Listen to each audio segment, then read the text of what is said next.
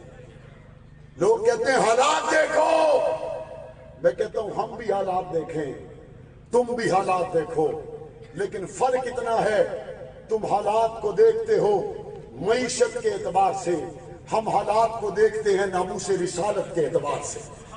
تم حالات کو دیکھتے ہو ظاہری اعتبار سے، ہم حالات کو دیکھتے ہیں حضور کے یرانے اور گھرانے کے اعتبار سے.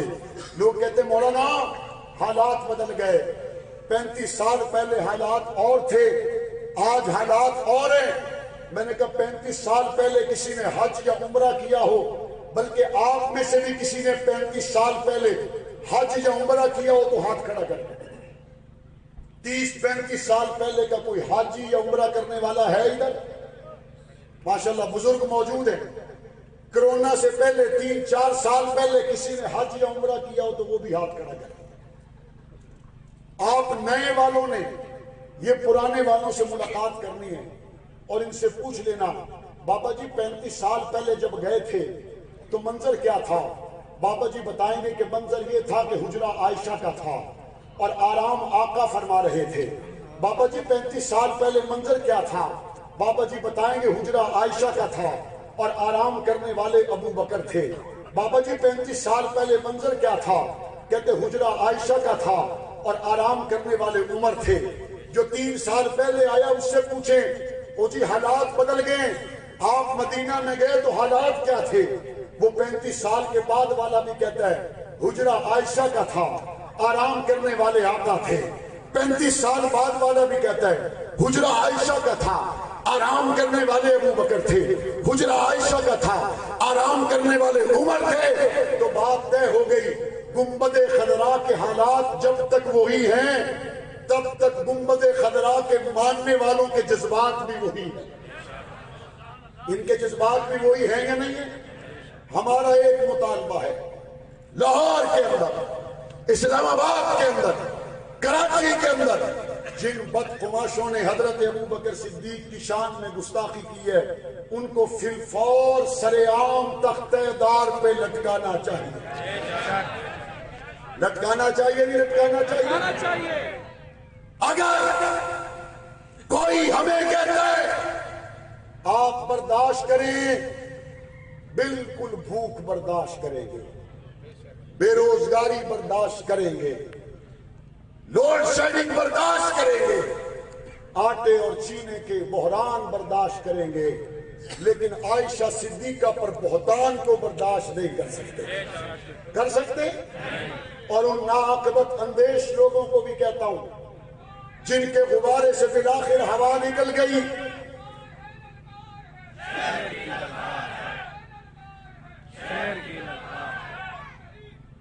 ہمیں کہتے ہیں جناب تمہاری رفتار رکنے کا نام نہیں لے رہی اور ہماری رفتار ہفتہ ہفتہ 8 دن میں بیٹھ جاتی ہے۔ میں نے کہا فرق اتنا ہے، نواز شریف کی بیٹی کو پتھر لگے تم باہر آتے ہو، ابو بکر صدیق کی بیٹی پہ کوئی پتھر بولے تو تمہاری آواز نہیں نکلتی۔ اگر فریاد تالپور پہ مقدمہ ہو جائے تو تم گھر میں چین سے نہیں بیٹھتے، اگر ابو بکر صدیق پر کوئی زبان درازی کرے تم اس کے لیے پھولوں کے ہار لے کر کھڑے ہو۔ ایسا کرنے والے کی عمر پھر ہفتہ ہفتہ 8 دن ہی ہوتی ہے، اور جیدیاں یاریاں ابو بکر صدیق دے نال ہون وہاں پہ قربانیوں کی قطاریں لگ سکتی ہیں، لیکن قیامت تک ان کو کوئی دبا نہیں سکتا۔ سوچنا ہوگا، ان لوگوں کو بھی سوچنا ہوگا جنہوں نے اپنے باپ دادا کو تو گالی گوارا نہ کی، لیکن جنہوں نے چند دن پہلے اپنے مراکز میں بیٹھ کر، یا یہ یوں کہوں جنہوں نے چند دن پہلے اپنے زرار مسجد زرار جیسے مراکز میں بیٹھ کر تفریقا بین المومنین وارشادا لمن حارب اللہ ورسولہ کا مصداق بننے والے طبقے نے جب حضور کے صحابہ اور اہل بیت کی شان میں گستاخی کی، آپ کے باپ دادا کو تو گالی نکالے، آپ اس کے لیے ایک لمحہ نرم سوچنے کے لیے تیار نہیں۔ وہ میرے نبی کو پوچھا سب سے پیارا کون ہے تو فرمایا عائشہ۔ پوچھا سب سے زیادہ مردوں میں کون پیارا ہے تو فرمایا ابو بکر۔ آج ابو بکر کو بکواس کرنے والا آپ کے مہمان خانے میں آپ کے دسترخوان پر اگر بیٹھا ہوا ہے تو پھر ہم بھی ایک دعا کرتے ہیں، آپ بھی آمین کہیے، اللہ قیامت کے دن ہمیں ابو بکر کے ساتھ اٹھائے، اور آپ جن کے لیے ہار لے کے کھڑے اللہ آپ کو ان کے ساتھ اٹھائے۔ اگر ہمت ہے تو پھر ان کو بھی آمین کہنی چاہیے، اور اگر آمین نہیں کہتے نہیں جی نہیں، کوثر پہ ابو بکر ساتھ ہے، کہتے محشر میں ابو بکر ساتھ ہے، بغیر حساب و کتاب کے جنت کے 8 دروازے جس کے لیے کھلے تو وہ ابو بکر ہے، جس کو پاک پیغمبر نے فرمایا قیامت کے دن میں بازو سے پکڑ کے کھڑا کروں، اس کا نام ابو بکر ہے، جس کو رب کے دربار میں سب سے پہلے پیش کروں، اس کا نام ابو بکر ہے، جس کو دیکھ کے اللہ کا غصہ محبت میں تبدیل ہو جائے، اس کا نام ابو بکر ہے، جو بغیر حساب و کتاب کے جنت میں جائے، اس کا نام ابو بکر ہے، جس کے لیے جنت کے 8 دروازے کھلے، اس کا نام ابو بکر ہے، جس کے لیے جنت کا ہر در تڑپتا ہوا نظر آئے، اس کا نام ابو بکر ہے۔ اس ابو بکر کے ساتھ وفا کریں گے یا نہیں کریں گے؟ کریں گے یا نہیں کریں گے؟ ہم نے پنجاب اسمبلی میں ایک بل پیش کیا اور اس بل کے اندر کیا تھا؟ کہ جہاں پہ حضور کا نام نامی اس میں گرامی آئے گا تو ساتھ خاتم النبیین ضرور لکھا جائے گا۔ اس بل میں کیا تھا؟ جہاں حضرت ابو بکر صدیق، حضرت عمر فاروق، حضرت عثمان، حضرت علی، ان میں سے کسی کا نام آئے گا تو آخر میں رضی اللہ تعالیٰ عنہ لکھا جائے گا۔ اس بل میں کیا تھا؟ جہاں حضور کی ازواج کا نام آئے گا، حضرت خدیجہ کا نام ہو یا حضرت عائشہ کا نام ہو، حضرت جویریہ یا حضرت میمونہ کا نام ہو، ان کے آخر میں رضی اللہ تعالیٰ عنہ لکھا جائے گا۔ حضور کی چاروں بیٹیوں کا نام آئے آخر میں رضی اللہ تعالیٰ عنہ ضرور لکھا جائے گا۔ حضور کے بیٹوں نواسوں کا نام آئے آخر میں رضی اللہ تعالیٰ عنہ ضرور لکھا جائے گا۔ اس بل سے کوئی مسلمان اختلاف کر سکتا ہے؟ نہیں۔ بولو، کر سکتا ہے؟ اور جو اختلاف کرے وہ مسلمان ہو سکتا ہے؟ نہیں۔ جو اختلاف کرے اس کا اسلام سے کوئی تعلق ہو سکتا ہے؟ ہمارا مطالبہ ہوگا نعرہ تکبیر، شان محمد مصطفیٰ، شان صحابہ، ایک بہادر آدمی، ایک بہادر آدمی، ایک بہادر آدمی، ایک بہادر آدمی، نواب زمانہ سفیر امن حضرت مولانا محمد احمد لدھیانوی صاحب۔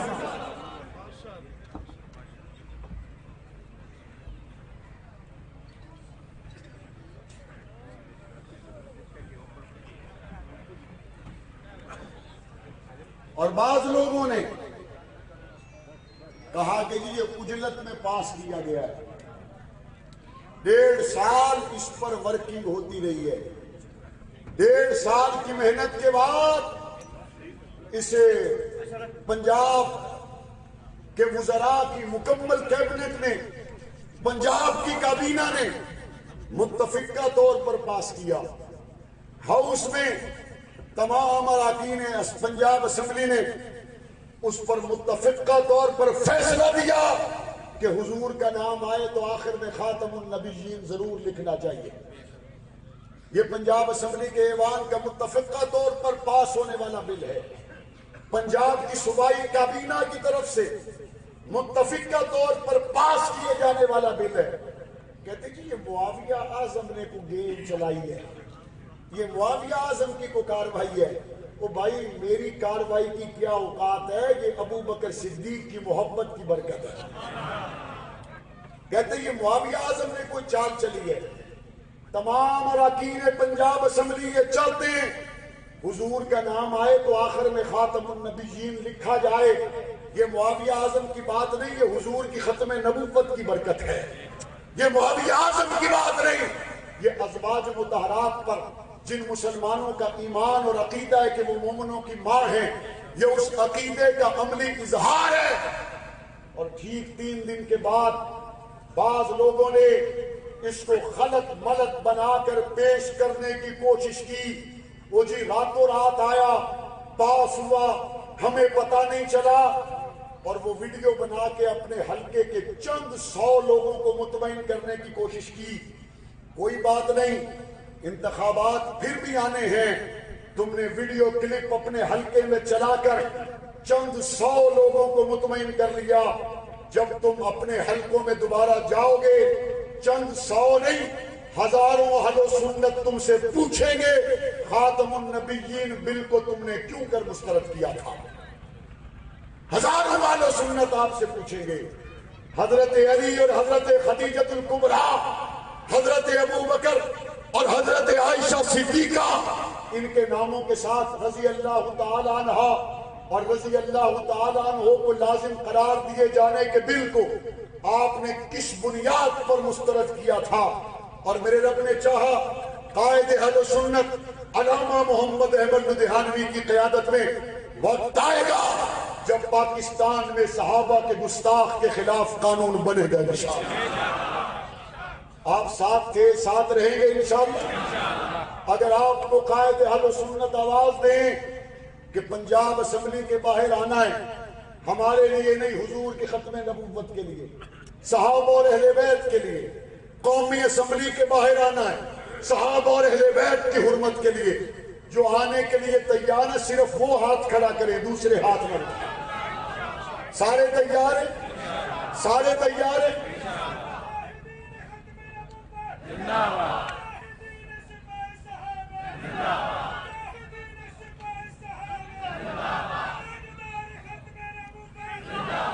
یہ مٹھی بھر لوگوں کی بات نہیں ہے، پورے پاکستان کی آواز ہے کہ صحابہ کرام اہل بیت عظام کے گستاخ کے خلاف قانون سازی ہونی چاہیے، اور اگر قانون سازی نہیں ہوگی تو ملک میں ہونے والے واقعات اس بات پر گواہ ہیں کہ قانون نہ ہونے کی وجہ سے، قانون کا ہاتھ گستاخ کے گریبان تک نہ پہنچنے کی وجہ سے، پھر عشاق مصطفیٰ کا ہاتھ ان کی گردنوں تک پہنچتا ہے، پھر عشاق صحابہ